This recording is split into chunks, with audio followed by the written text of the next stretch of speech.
Welcome to the Old Time Radio Westerns. I'm your host, Andrew Rhynes, and let's get into this episode. This episode's going to be Western Stories. This story comes from Lux Radio Theater, original air date September 10th, 1951, and the title is Fancy Pants. Let's get into it, and I hope you enjoy. Lux presents Hollywood.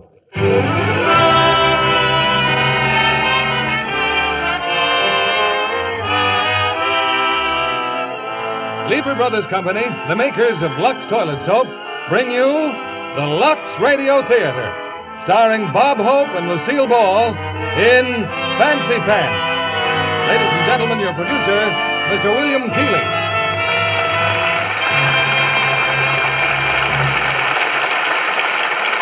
Greetings from Hollywood, ladies and gentlemen. One of man's greatest gifts is that of laughter, particularly the talent for making other people laugh.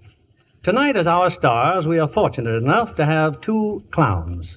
First, the unpredictable Mr. Robert Hope, and second, and by far the prettier of the two, Miss Lucille Ball.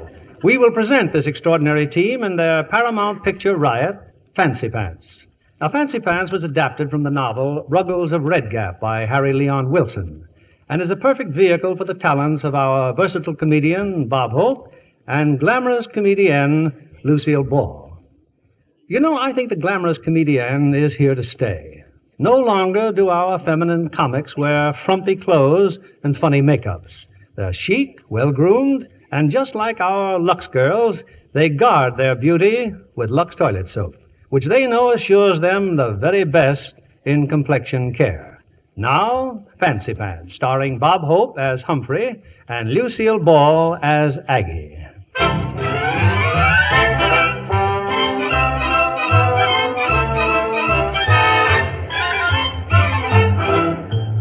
It's England, 1905, and out in the countryside, a third-rate group of actors has just concluded another dismal performance. We're backstage now, and the cast is on its usual topic of discussion. That brilliant actor, Humphrey, the butler. I don't know where he came from. I can't stand anymore. Either that blundering monster Humphrey leaves the show, or I leave it. My dear woman, now don't blame me.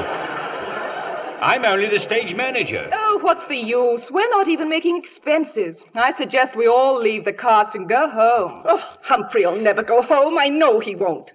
It's an American plot, I tell you, to ruin the entire British theater. Perfectly right. A little applause, please. I'm about to make my entrance. Halfwit, idiot! Thank you. That'll do, please. That's enough remarks. There's no more room between my shoulder blades. You know, with a little concentration, I may become another Gromyko. Blundering American idiot. Fiend. Dracula! I'm making a cat water to make the native land. Now, if you'll all keep quiet for just a moment, I've got some news for you. Yes, what is it? It so happens that the young Earl of Brinstead was in the audience tonight. Royalties? Yes, and not only that, but the Earl of Brinstead has a proposition to offer you. Yes, now he's waiting in the office. Come along, all of you. The entire splendid cast, I presume. Now, let me warn you, Earl, we're the finest actors in the British Empire, and we're going to be real tough to deal with. Now, what's your proposition? Well, We'll take it. Ladies and gentlemen, I recently have become acquainted with a rather intriguing young lady from America. Now, her mother is a nouveau riche, determined at all costs to inflict culture upon her daughter, Agatha. So, I have invited Miss Floud and her mother to my country estate for the weekend to meet my family. Rather rash, eh, what? Since I have neither estate nor family. However, my friend Lord Twombly has lent me his home, and you, dear people of the theatre, shall enact the role of my family. On one condition, my lord. Humphrey stays here. Quiet, Ava. My lord,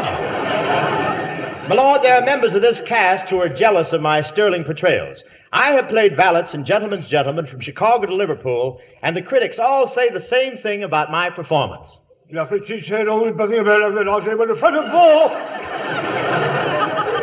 but how can they print that in the newspapers? Good for you, just put all that blast. Yes, what does he say? Oh, he said there'd be plenty to eat and drink, a good fee, and she's spoiling it all. He talks like that ever since he got hold of a loaded crumpet. Well, those are my terms. Oh, give Humphrey another chance. After all, he is human. Well, practically. Oh, very well then. But keep him away from me. Don't wear your hair up, honey. It's the grouse shooting season. Well, it's all settled then. Yes, and we're off to the country. And I hope you have an elevator so the upstairs maid can have a fair share of me. I'll send carriages for you the first thing in the morning. It'll be a lark for all of you. And for me, who knows? A rich wife, Miss Agatha Floud.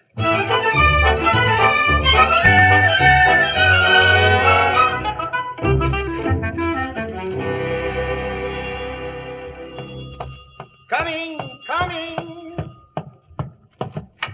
Howdy. Oh, good afternoon, Mum. Aggie, Well, you got a courtesy. How many times did I tell you? oh, Mom. Good afternoon.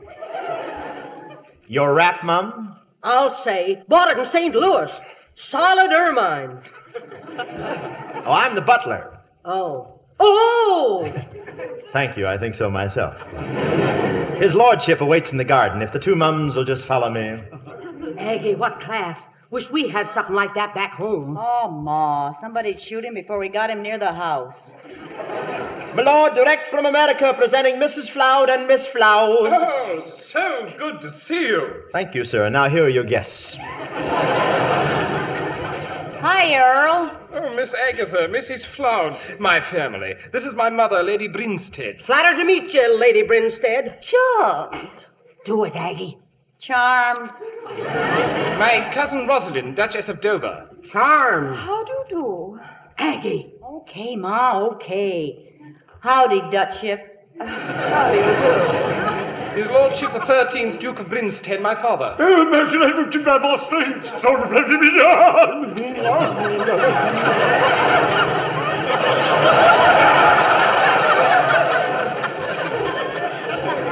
Hey, what's he trying to do to me?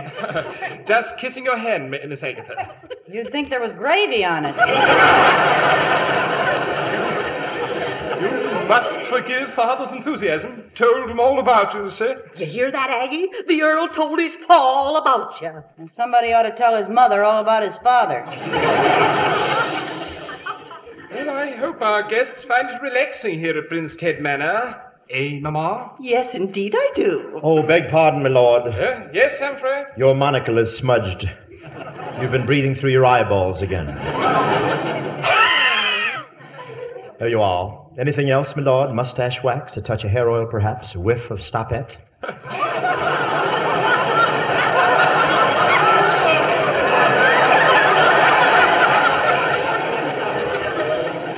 Stout fellow, Humphrey.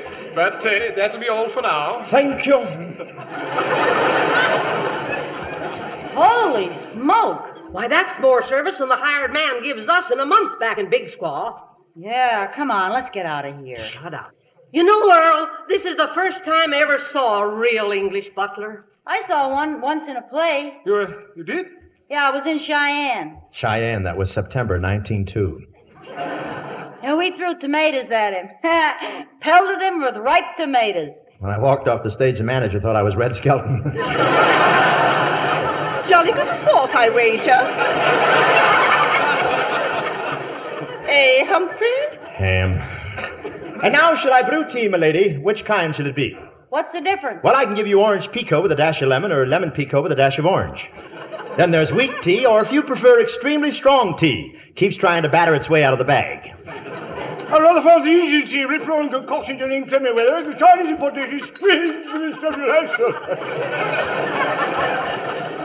What'd he say? Oh, he just said the rather fancy Indian tea, rich flowing construction during clear weather, while Chinese importation has little just blown. Mum. That's telling her, Humphrey. Thank you. Your tea, Mum. May I slash it about for you, Mum? Please do. Tea time, jolly cup of tea time. A tea for you, Mum, of course. Careful, Humphrey. Watch that tray, my good man. Oh, but my lady, you know I'm all... Whoops. Soaked to the skin, all over me. Yes, quite a natural combination, Mum. Tea and lemon. Oh, you stupid blundering oaf. I told you his performance was... Mater, please. Well, just look at me. And what's this? Oh, it's just a slice of pumpernickel, Mum. Dry out like new. It just needs pumping out, that's all. You monster, you bore. How did you ever get to be such an idiot? Oh, just early to bed, early to rise. That's the answer, Mum. Well, don't stand there. I'm drenched. Do something. Yes, Mum. I'll fetch you some fresh tea, Mum.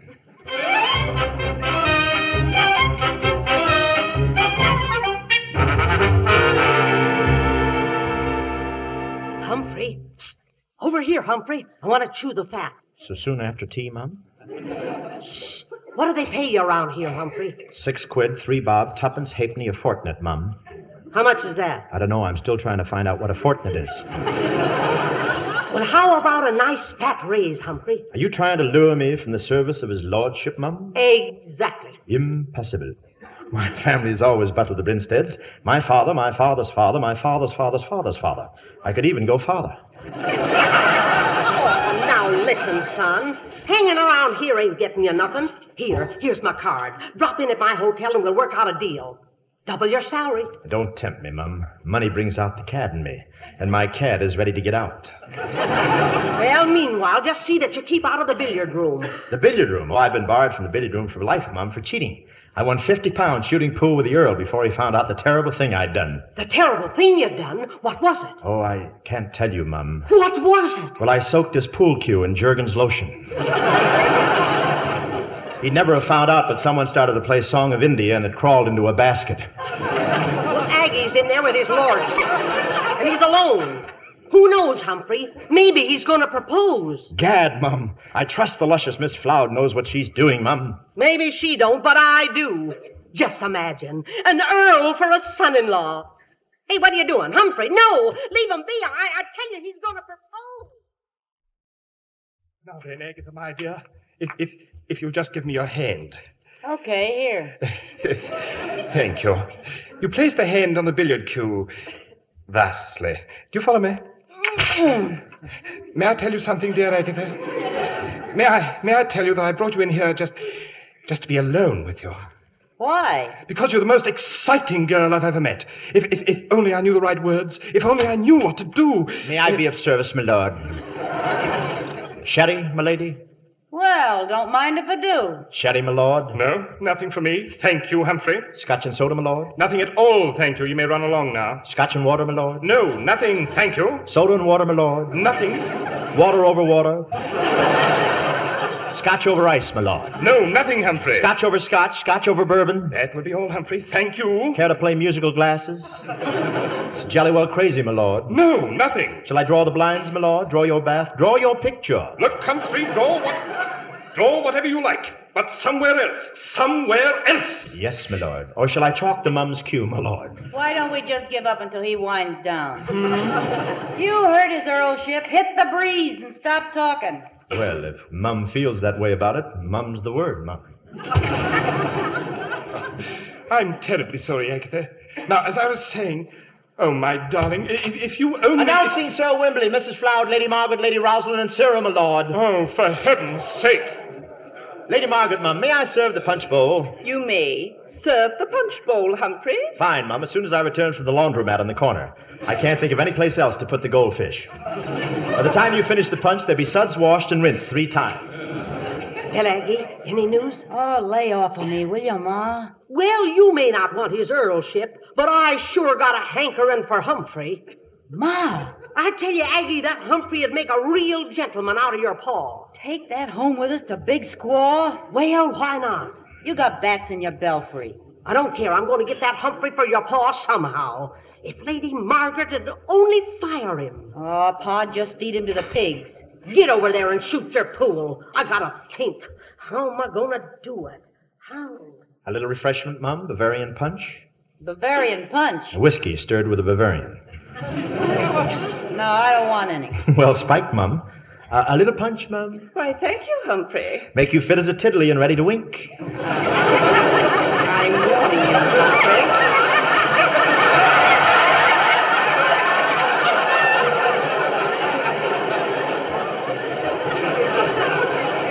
Humphrey? I'm here. If you spill so much as a single drop on me, I'll... Oh, Oh, but, Mom, I was bumped just as I was bending over to serve you, Mom. Someone cued me. Oh, get out! Get out! Oh, look at me. You're fired, do you hear? And don't ever come back. Not tonight, tomorrow, or ever. Just get out. Stop beating around the bush. Out! Get out! I know, get out. I know. Humphrey, double the salary, remember? For shame, Mom, stabbing me in the back. You know how ticklish I am through there. Who stabbed you? I just gave you a little push with the billiard cue. Well, you working for us now? Oh, big squall. You said it. We leave next week. Big squall. I'll pack me bags, Mom. Well, don't say it that way. What's the matter with Big Squaw? Oh, nothing, Mum. It's just that I hate the idea of living in a town that's named after Crosby. I got him, Aggie. I got him. Humphrey's coming home with us. Ah, Ma.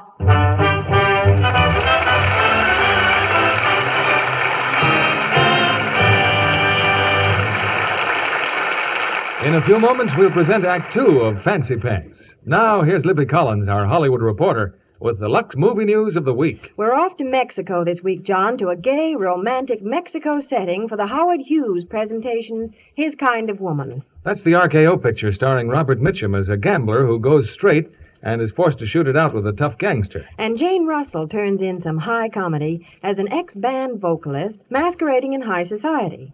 But she turns straight, too, and ends up in Mitchum's arms as his kind of woman. I hear Jane Russell wears absolutely dazzling costumes. But then Jane's a dazzler herself. She's a Lux girl, John. With a truly Lux-lovely complexion. Yes, indeed.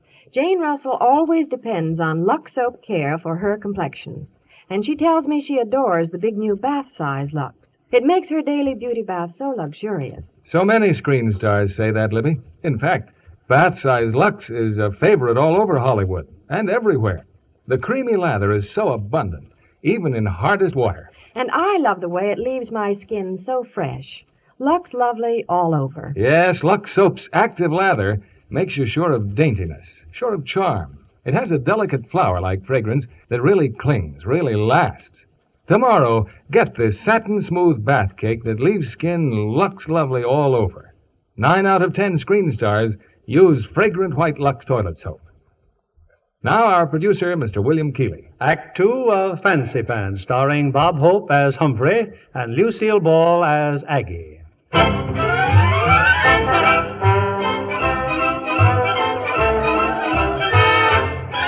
Well, it's 3 weeks later, and our hero, Humphrey, his acting career blighted, has arrived at the Floud Mansion in Big Squaw, territory of New Mexico.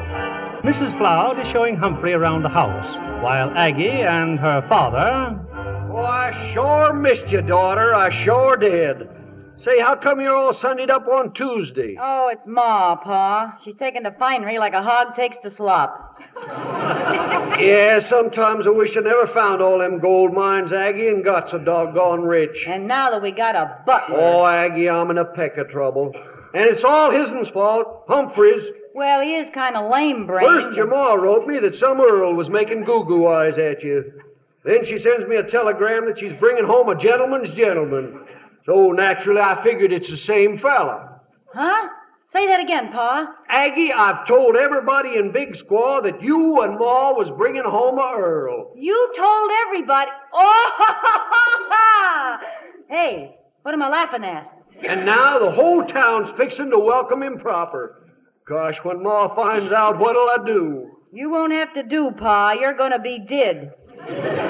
Hey, no wonder Cart Belknap was so mad. Cart Belknap? Yeah, I saw him down at the depot. Couldn't figure out what was eating him. Piece by piece. Toughest hombre in Big Squaw, and Cart's mighty sweet on you, Aggie.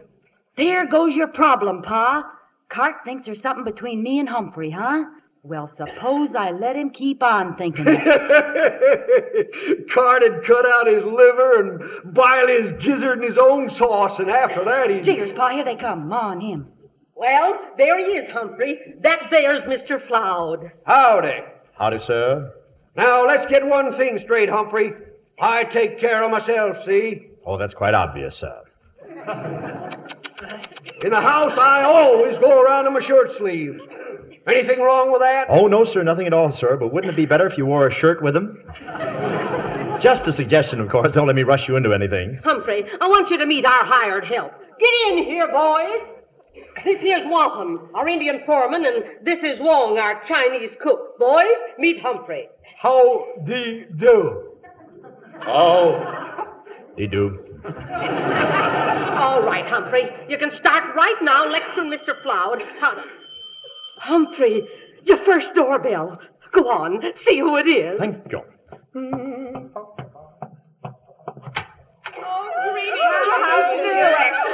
All right, folks, all together now. Welcome to Big Squaw, Your Grace. Your Grace? What? Who, me? Howdy, Mayor. So good to see you all, my dears. Come on in. Oh, Effie, you're so lucky. Congratulations, Mrs. Floud. Humphrey, ain't he elegant? She calls him Humphrey, his first name, right to his face. Oh, a real, genuine Earl. Oh, this certainly makes you the queen of Big Squaw's society, Effie. Me, queen? Silly, isn't it? Oh, your lordship, your tie. Let me fix it. I'll double your salary, double everything. Only don't let 'em know you're just the butler. Oh, well, in that case is Humphrey, Earl of Brinstead, and on behalf of my hostess, allow me to welcome you all to Floud Manor.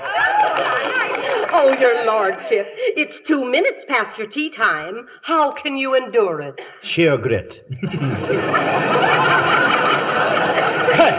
Shall we tee off then? Oh, ladies, please, if you'll line up in alphabetical order, you may breathe down my neck, one at a time. He's so whippy, Effie. Oh, this is a fun group, isn't it? This way, your lordship. Hey, Wampum, bring out the tea. Oh, and don't forget the crumpets. What is crumpet? That's a bagel with a thyroid condition. Now tell me, Earl, how do the American women compare with your English women? Oh, I think you American women are much prettier. How about your horses? Oh, I think your American women are even prettier than our horses. Aggie,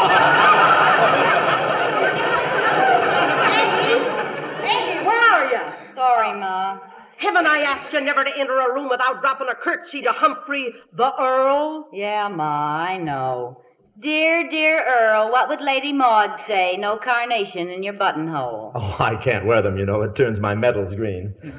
Carnation, ladies. Here, you may shed it. Oh, Earl, please tell us about your medal. Yeah, some experience I could write up in the paper. Nothing doing, folks. His earlship's kind of pooped. Oh, no, not at all. Not at all. Now, let me see. Which medal shall I explain first? Oh, yeah, I think it was my first year of service in Africa. I was a mere lieutenant at the time. Well, those native chaps were becoming very nasty, meant to wipe us out, you know. They were only waiting for the end of the monsoon. Monsoon, that's French for mister. Thank you. Well, Colonel Jothergill drew me aside. It's 3 against 1,000, he muttered. We had to have reinforcements. No man could get through. The Earl was just a boy at the time. No, I was 13, as I remember. Oh. Well, Colonel Jothergill, old Spit and Polish, we called him lovingly because he was always spitting and he was Polish. Well, sir,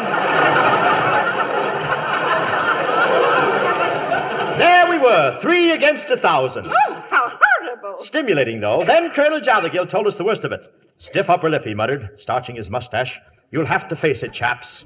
There was no more tea. They'd cut off our Liptons. Oh, they'd pay dearly for this. We'd sell our lives at a fearful price. But how to stop them? How to get out of it? How? How? But... There was no more time. They were storming the fort now. 3 against 1,000, mind you. Oh, you're wonderful. Yes, there I was with a spear through my supple young body. Didn't it hurt? Only when I laughed. Well, I drew my cutlass. I drew it. I started to hew my way through them. Oh, well, if you dear peasants will excuse me, If you would excuse me, well, I always take a nap before tiffin. But, your lordship, what happened? How did it end? Oh, the encounter. Well, we finally put them to rout. But we all agreed that they were 3 of the toughest rascals we'd ever fought. Cheerio! Gad, what a performance.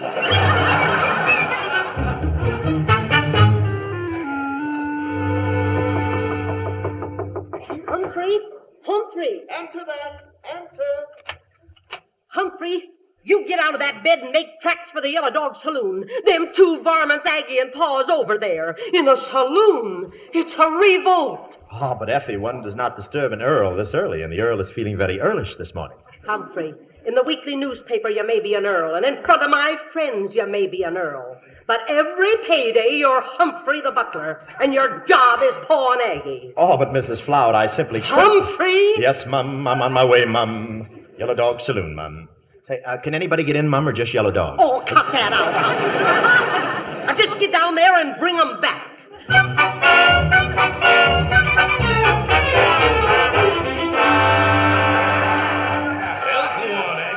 The rest of your big idea. Yeah, go ahead and tell him, Aggie, honey. Well, boys, Pa and me come down here because we knew as soon as Ma found out we was gone, she'd send Fancy Pants, that is the Earl, down here to get us. Only meantime. Yeah, only meantime, I sent word for Cart Belknap to come over. So hang around, boys. Figure we might see something real interesting. Aggie, look who's walking in.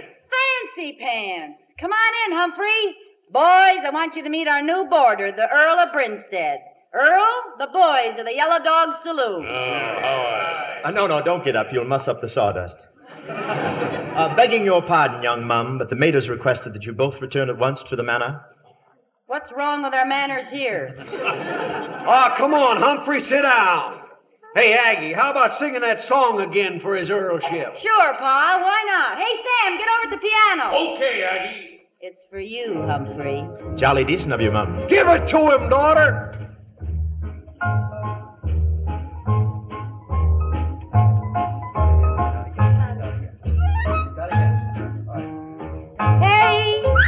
Fancy Pants, you're a pussyfootin' critter. When you see a gal, you skitter. Hey, you!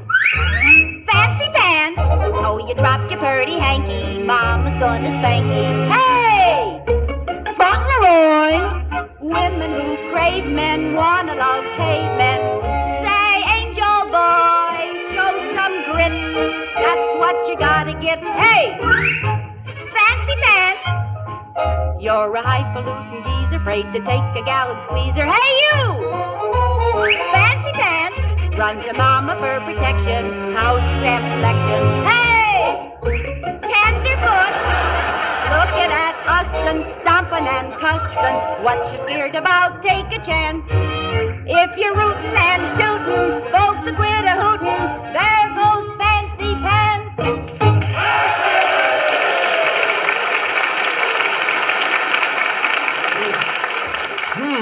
Fancy Pants. Oh, I was just kidding, Humphrey. Now, why don't you tell the boys about the time you were in India? Oh, yes. By Jove, what a moment that was. In all India, I'd never come across a more ferocious beast.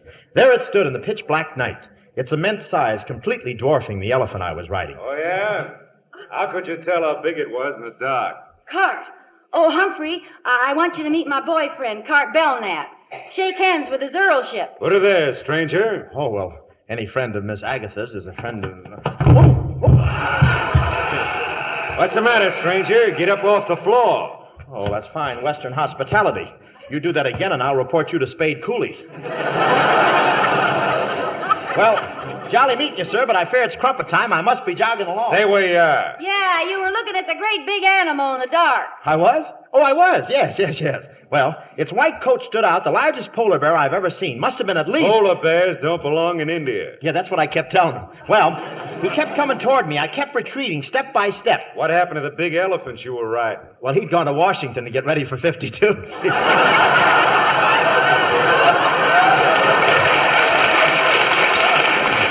Well, there I was. Never dreamed of that. Well, there I was, alone, unarmed, except for a spear that a friendly native had left lodged in my chest. Yeah, but it only hurt when you laughed. Yeah.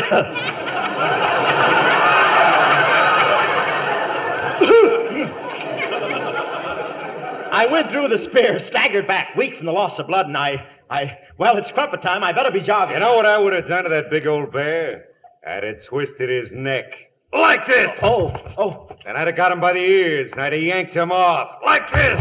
I wish you'd have been there. It would have been very... Then I'd have got me a couple of handfuls of fur, like this. And I'd have pulled him off. Pa, maybe we better stop Cart. Oh, he's just getting warmed up, daughter. And you know what I would have done next? Don't tell me. Let me guess.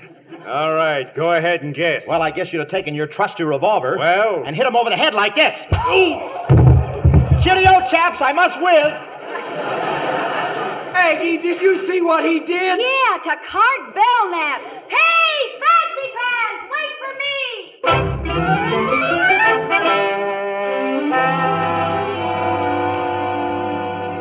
Now, just a minute, Mr. Mayor. Catch your wind and say that over again. It's true, Effie, it's true. President Teddy Roosevelt. He's making a tour through the Western Territory, so I sent him a telegram about the Earl, and he wired right back that he'd be delighted to come here. Land of Goshen, President Roosevelt. Of course, he can stay right here in the house with you, can't he, Effie? Here in my house? Oh, Mayor. Well, I gotta start organizing my committee. Goodbye, Effie. Mike, Aggie, where are you? Ah, what is it? President Teddy Roosevelt's coming here to see Humphrey. Huh? I'd have swore she said the president was coming here to see Humphrey. That's what I did say.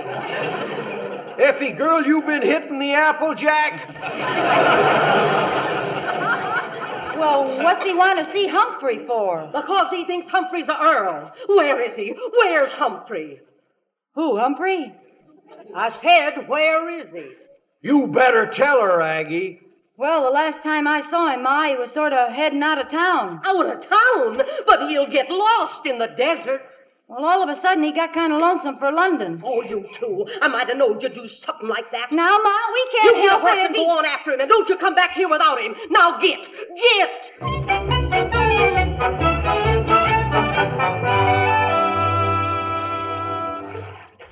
I'm lost. Lost in this endless desert. Water. Water. Anything that'll save my life. Water. A package of Chesterfields.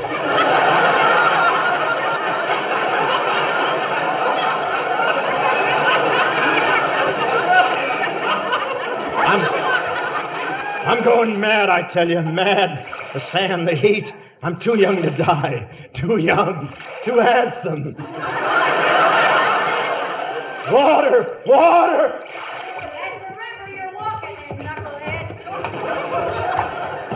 It's a mirage, I tell you, a mirage. We do our washing in that mirage every Monday morning. Oh, yeah? And who asked you to come chasing after me? I want to get out of this country. Well, I don't exactly blame you, Humphrey. Me and Pa were awful ugly, and Cart Belknap... Cart Belknap. Only a coward would hit a coward. Oh, he just snapped his twig, that's all. You see, Cart wants to marry me, and I guess he got the silly idea that you and me were sweet on each other. Can you imagine? Preposterous. You're not even my type, Mum. You know, it took a lot of nerve belting Cart Belknap over the head. That's why I figured you might have nerve enough to meet President Teddy Roosevelt. Yeah, well, I've got just as much nerve as... Who? Well, everybody thinks you're a real earl, so Teddy Roosevelt's coming to Big Squaw just to meet you. Ha-ha! Well, you're going to look pretty silly. And your ma and pa are going to be looking silly. And this whole silly little town's going to look silly. You'll have to change the name to Big Silly. Well, at that, it might be worse if you stayed. Imagine you trying to fool a president. Say, presidents can be fooled. They vote for themselves, don't they?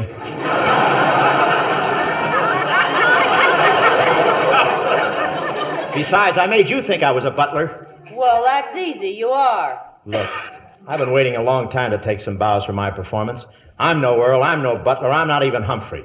Huh? My name is Arthur Tyler, and I'm an actor. Afra, Agva, and Sag. And paid up. Actor? Gosh. Well, why did you pretend to be a butler? Because I was stranded in England. Flat broke. Gee, a real actor. Playing an English earl for President Roosevelt. With me and Ma and Pa to applaud. Yeah, and I'd be the star. That's a step up. And an audience of 3. That's a step up. Sure. Besides, there's a lot of innocent people down in town depending on you, Humphrey. I mean, Arthur. Innocent? How about Cart Belknap? Would you tell him we don't mean anything to each other so he'd stop trying to put my head in his trophy room? Well, sure. I'll tell him that we don't mean a thing to each other. Well, there's my horse, Humphrey. Let's get back to town. Ah, yes, the horse. I hope you don't mind riding double. Double, Mum? Wouldn't think of it. Oof, there we go. Oop. There. You all set, Mum? Perfectly comfortable, Mum? Oh, sure. Let's go. Later on, if your feet start hurting, maybe you can ride the horse.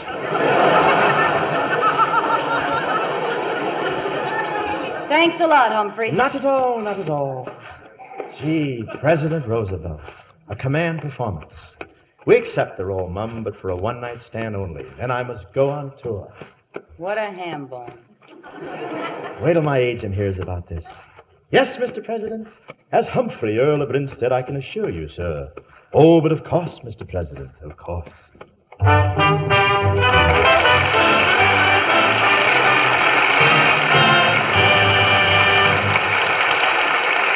In just a few moments, we'll return with Act 3 of Fancy Pants. And now for my guest tonight, I have a young lady who's a charter member of Paramount's Golden Circle, Miss Joan Taylor.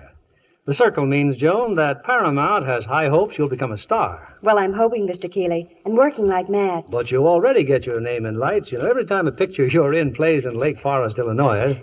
Confidentially, that's because my father owns the theater. And your mother danced in vaudeville. Yes, she was a headliner and started me on dancing lessons early. Well, Joan, dancing started many a screen beauty on her career. Look at Jane Wyman and Alexis Smith, who are playing opposite Bing Crosby and Francho Tone in Paramount Pictures' wonderful new comedy, Here Comes the Groom. I watched it being made, Mr. Keighley. What fun. What tangled romances. Being in love with Jane, Jane engaged to Francho. And Alexis, the glamour girl whose competition brings Jane back to Bing. Yes, if you'd like to laugh, don't miss Here Comes the Groom. And when you see lovely Jane Wyman and Alexis Smith, notice the smooth beauty of their complexions. Both Jane and Alexis know how easy it is to be Lux Lovely, Mr. Kennedy, and I agree with them. Lux soap facials really work wonders for my skin. You have a lovely complexion, Joan. And as you know, here's all there is to a Lux Active Lather facial. Cream the rich lather well into your skin, rinse thoroughly with warm water, then cold, and gently pat dry with a towel. It's the active lather that does the trick, leaves skin softer and smoother. So discover how easy it is to be Lux Lovely. Get a supply of Hollywood's own beauty soap tomorrow. 9 out of 10 screen stars use fragrant white Lux toilet soap.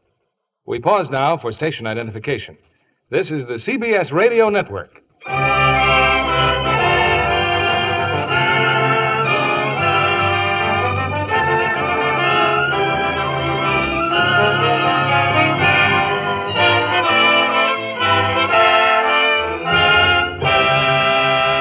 The curtain rises on Act 3 of Fancy Pants, starring Bob Hope as Humphrey and Lucille Ball as Aggie. The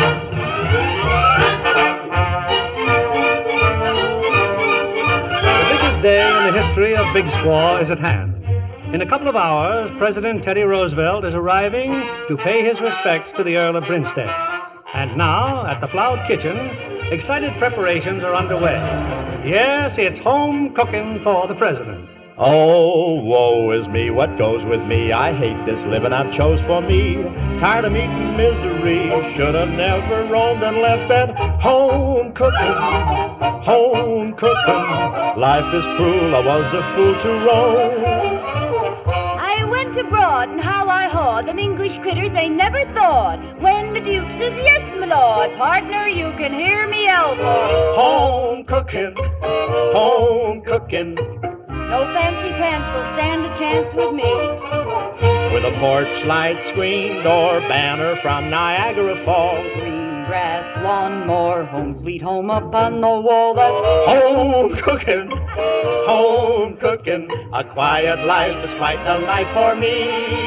Yes, give me that home cooking, home cooking.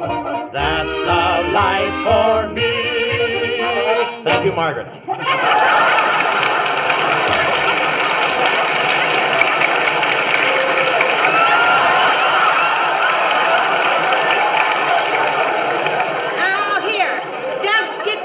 Everybody, this here dinner party for President Roosevelt's coming off right. Or them that is responsible. Listen, I'm talking to you. Them that is responsible is going to suffer. You hear me, Aggie? I hear you, Ma. And even you forget to curtsy, I'll bust your curtsy. Oh, all right, Ma. A doorbell, Mum. I'll get it. You stay where you are. You quit calling me Mum, gol darn it.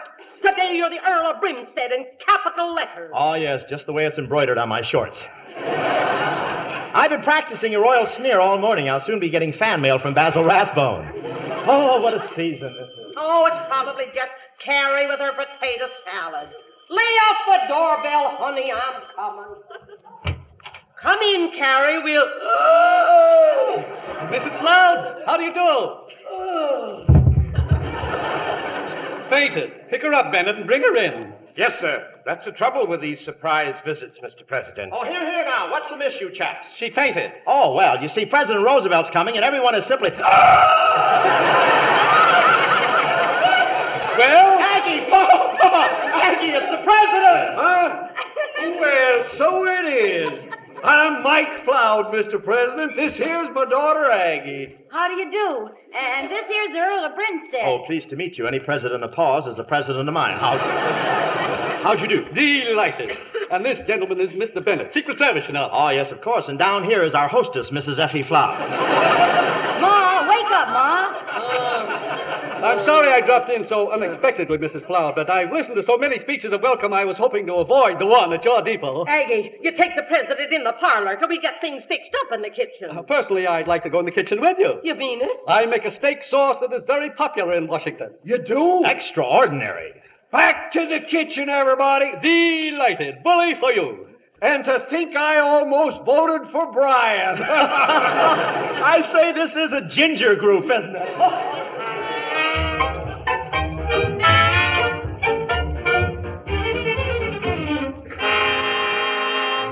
Now, there you are, Mrs. Floud, my steak sauce. Now, who wants a taste? Gee, sure looks good, don't it? I still think it needs a little more cooking, Sherry. Paul. Well, perhaps another dash of sherry wouldn't Oh, hurt. nonsense, Your Honor. And you keep your nose out of the president's recipe. Doggone it, Effie. There was plenty of sherry in your cooking before we got married. Why, Mike Floud, are you insinuating that... Gee, Ma, if you'd used stronger sherry, I bet I'd be 2 years older.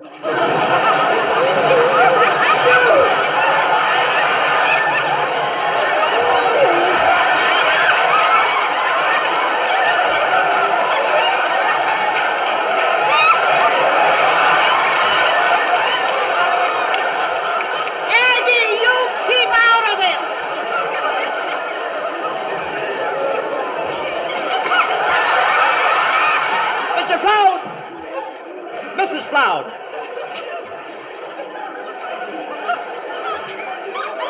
Mr. Floud! Mrs. Floud, after all, the president's on his vacation. Do you want him to think he's back with Congress? Bully for you, Brimstead. Now tell me, what is the attitude of England regarding the Mediterranean situation? Oh, yes. Well, frankly, there are two schools of thought, pro and con. Well, of course.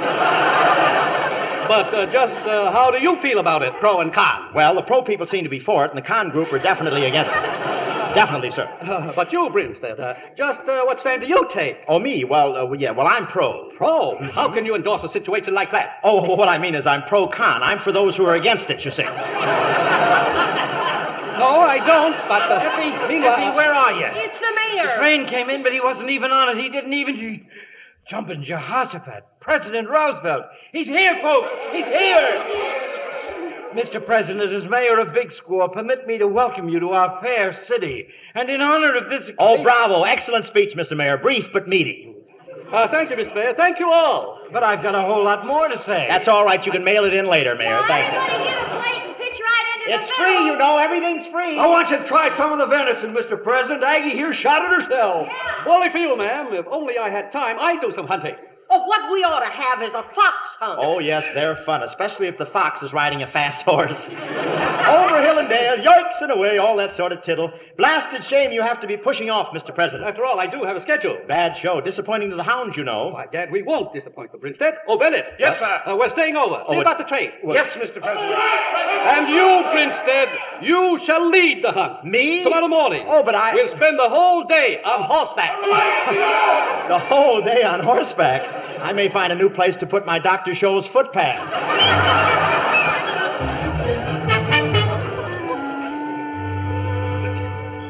I don't care what time of night it is, Humphrey. You and me are staying here in the corral until you learn to ride a horse. Now, this is tougher on me than it is on you. Yeah, but not in the same place. Let's face it, Aggie, I can't even ride a jackass.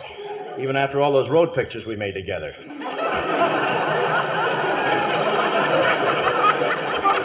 That goes with Here Comes the Groom, doesn't it? I can stay on a horse. I can stay on a horse when he walks, I think, but I can't go out there riding in any fox hunt. Playing an earl was easy, but all I ever hunted was a job. Well, I ain't asking you to ride just for Big Squaw or for Pa or Ma. It's for me, Humphrey. Me? I mean you? The first time I saw you, I said to myself, here's a dirty, low-down, lily-livered coyote.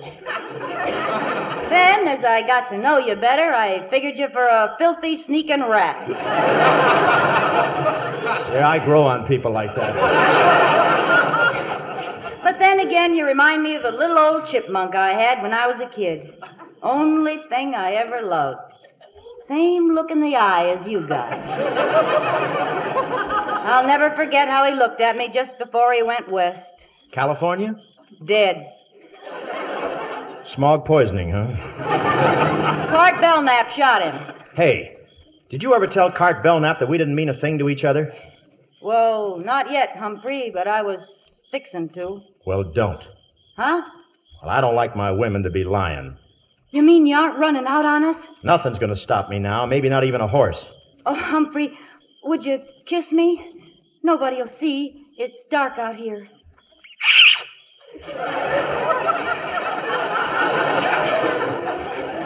Gee, that was swell. Yeah. He's a very affectionate horse. Now it's my turn.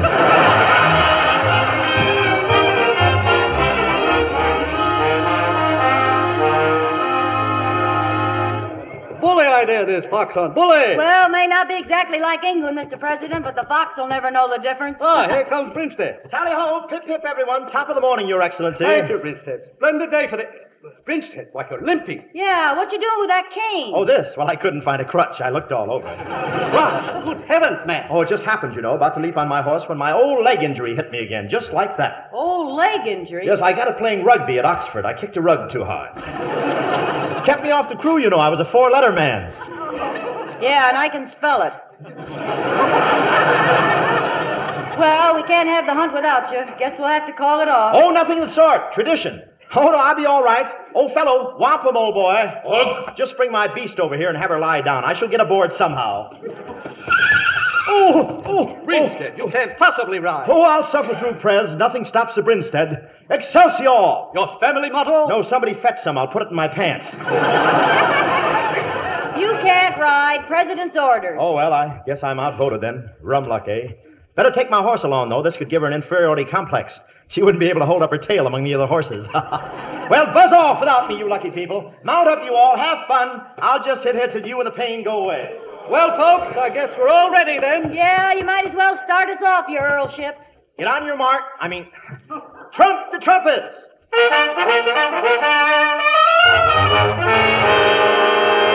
Unbox the fox. Hey, look at him go. Must have a date with another fox. Unbound the hounds. Lights away.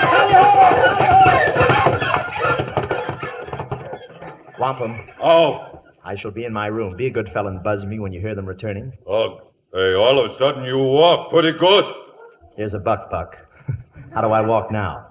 Keep back. Remind me to autograph a feather for you.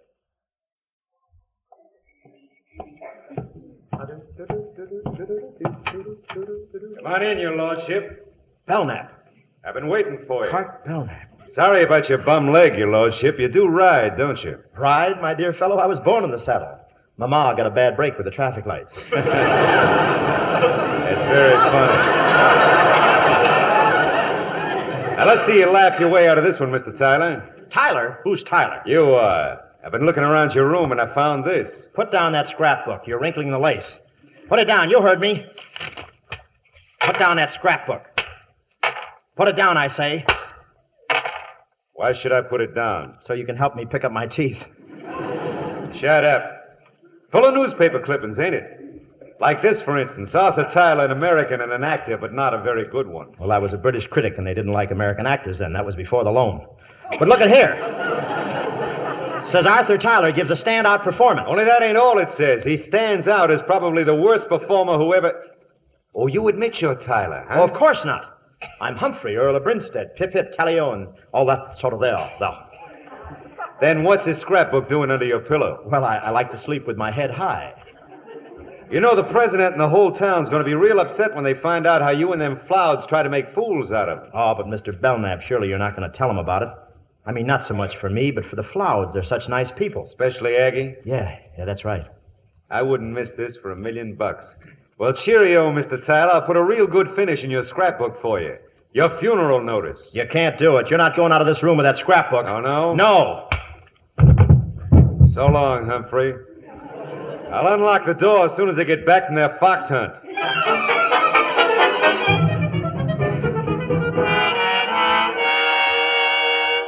Oh, Humphrey, this is terrible. Cart Belknap knows you're just an actor. Yeah, he found my scrapbook. Where is he? Where'd he go? Well, Cart just left. You know the president's got to catch that train. They're all down at the depot now, waiting for you. Yeah, then what are we doing here? No, I can't go down there. Belknap's got my scrapbook.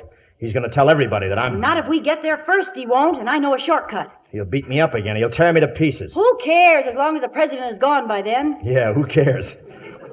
What are you, a salesman for the Blue Cross plan? Oh, my leg. Oh, my old injury. My war wounds. Humphrey, this is Aggie. Yeah, that's right. Gee, you're pretty. Come on, Humphrey, we're going down to the depot.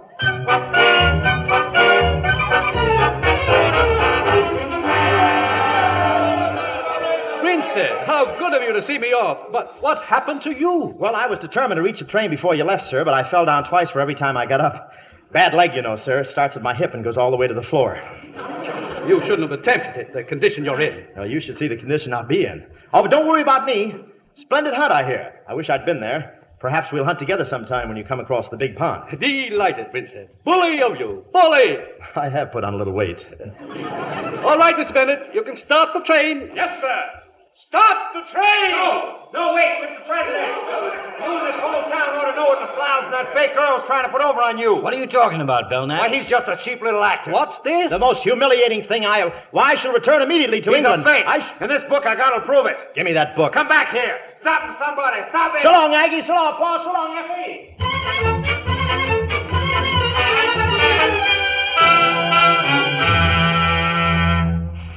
I'm lost. Lost in this endless desert. Water, I'm going mad, I tell you. Mad. Hey, fancy pants, wait! Aggie, no, they'll follow your tracks. You lead them to me. I want to die alone and healthy in this frightful desert. Oh, relax, will you, Humphrey? The president's gone, and as for Cart Belknap, well, I told everybody the truth. When they like somebody in these parts, they don't care if he's a butler or a horse thief, or even if he's an actor. They want you to come back, Humphrey. So do I. Gee, Aggie, if you'll be Lady Brinstead, if you'll be Mrs. Humphrey Higgins, no, if Mrs. Arthur Tyler, you'll make me the 3 happiest men in the world. Oh, Humphrey, darling, of course I'll marry you. Oh, it'll be wonderful, Aggie. We'll settle down, and after the first year, we'll hear the patter of little feet. Yes, and after the second year, we'll hear the patter of more little feet. Yeah, and Aggie, about the 3rd year. Yes? The 3rd year, let's have a baby. I'm tired of feet.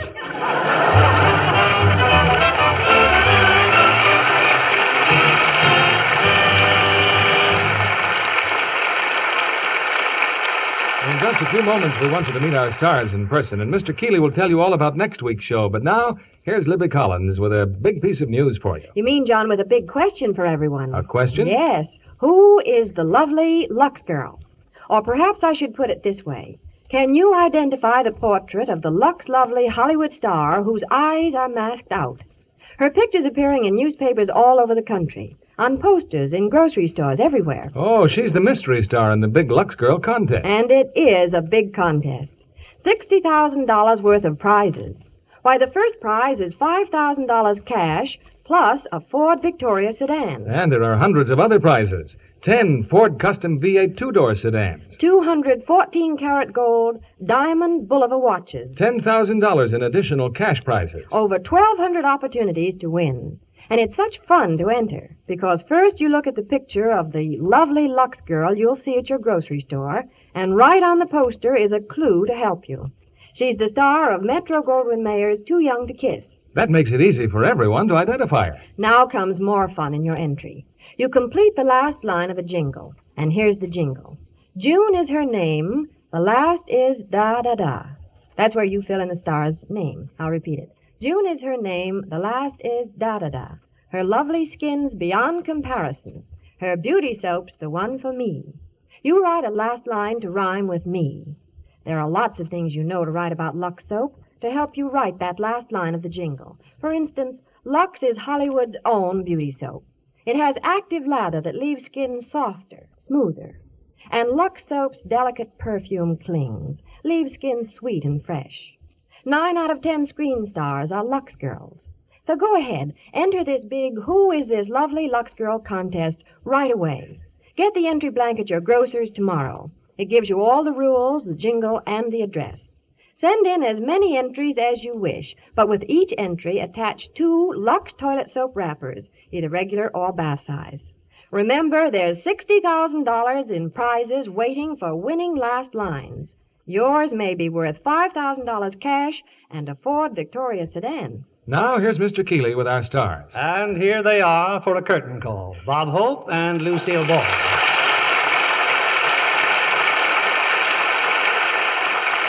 Lucille, Bob, we want to thank you doubly for making us forget our troubles for an hour. Always nothing at all, Bill. Always glad to do a benefit.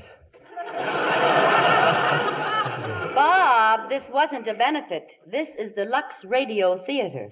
Well, it was a benefit for me. After all, how much Lux soap can I eat? But, Bob, they pay me money, and then I buy my own Lux soap. It's cheaper that way. How do you like it? Crosby told me he saved the wrappers and sent Gary to college. Why, Bob, you don't need any more money with all those successful pictures you make for Paramount. Yeah, what's the title of your new picture, Bob? The one you made with Hedy Lamarr. My favorite spy. Oh, that's the picture Bob's fans are writing him about. His fans? You mean his relatives? Hold it, Lucy. Yes, they write in, but it's different from your Lux Girl contest, Bill. Anyone anywhere in the world has a chance to have the world premiere of The Favorite Spy right in their own living room. And guess who'll be their guest for dinner? I knew you'd try for a free meal somewhere along the line. Seriously, Bob, that sounds like a wonderful idea. I'd like to enter myself. I'd rather enter the Lux Girl contest because I am a Lux Girl. It's my favorite complexion care. Well, if you want to enter this contest, you write me to Bob Hope Contest, Hollywood 38, and tell me why you think the world premiere should be held in your home. The person who gives the best reasons will find me and the picture parked in their living room with all the trimmings of a big Hollywood premiere and a few publicity men. That'll make 3 of me, all told, because naturally, with my personality, I play a dual role in the picture. Can you imagine seeing a movie with 2 Bob Hopes in it? How about Lux Radio Theater next week, Bill? Well, it'll be another Paramount picture with a very famous title. One of the top dramatic successes of last season, Sunset Boulevard. And from the original cast, we have the 2 stars, glamorous Gloria Swanson and that talented actor, William Holden. Co-starring with them will be one of Paramount's Golden Circle players, Nancy Gates. A terrific combination and a terrific picture, Bill. Good night. Good night. Good night. You are both great. Have you ever been embarrassed by a stocking run just when you wanted to look your best? Then take a tip from Hollywood screen stars. Wash your nylons the Lux way. You'll cut needless runs in half. The Lux way makes nylons last twice as long. Fit better, too. Strain tests prove it. No other soap, no suds of any kind, can make stockings last longer. Over 90% of the makers of stockings recommend Lux. New Lux with color freshener keeps stocking colors clearer, too. Get a big box tomorrow. Keep Lux in the bathroom for everything you wash by hand. Give all your washables that nice as new Lux look. Lever Brothers Company, the makers of Lux Toilet Soap, join me in inviting you to be with us again next Monday evening when the Lux Radio Theater presents Gloria Swanson, William Holden, and Nancy Gates in Sunset Boulevard. This is William Keighley saying good night to you from Hollywood. This is the CBS Radio Network.